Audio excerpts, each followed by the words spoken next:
Comme vous le savez, depuis le mois de mars, nous traversons une situation extrêmement difficile. Au début, nous pensions que c'était limité dans le temps et qu'à court ou moyen terme, que nous allions sortir d'une situation inattendue par son ampleur, par sa soudaineté et par l'ampleur des dégâts collatéraux que cette situation pandémique a engendrés. Il a fallu nous rendre à l'évidence et nous rendre compte que c'était un combat au long cours.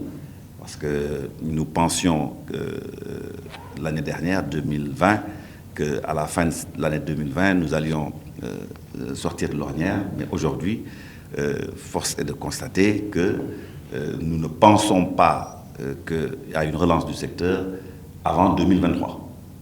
Nous sommes en 2021, les saisons touristiques se préparent un an à l'avance, les dépliants, les catalogues sortent un an à l'avance et les équipes sont sur le terrain pour aller visiter les hôtels, pour faire encore une fois des propositions tarifaires et autres. Et aujourd'hui, avec les restrictions de déplacement entre le Sénégal et, je dirais, l'Europe, qui est notre principal marché émetteur, et dans l'Europe, une place prépondérante de la France pour des raisons historiques. Aujourd'hui, force est de constater qu'avec les mesures restrictives prises un peu partout en Europe, et particulièrement en France, je veux dire, c'est un coup dur pour l'industrie du tourisme au Sénégal. Nous avions été reçus donc, en son temps par le chef de l'État, le président Macky Sall, qui nous a prêté une oreille attentive. Très attentive, et nous lui avions déposé un mémorandum comportant plusieurs points, notamment l'exonération fiscale qui nous a été accordée jusqu'en fin 2021.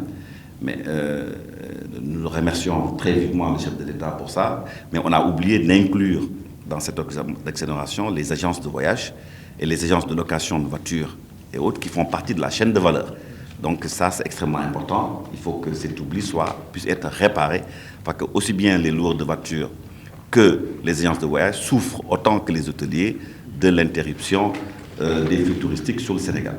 Comme la vaccination ne pourra pas se faire à grande échelle, et que tout le monde, le maximum de population pour favoriser une immunisation des populations ne pourra pas se faire avant la fin de l'année, et on ne peut pas espérer de relance avant 2022-2023.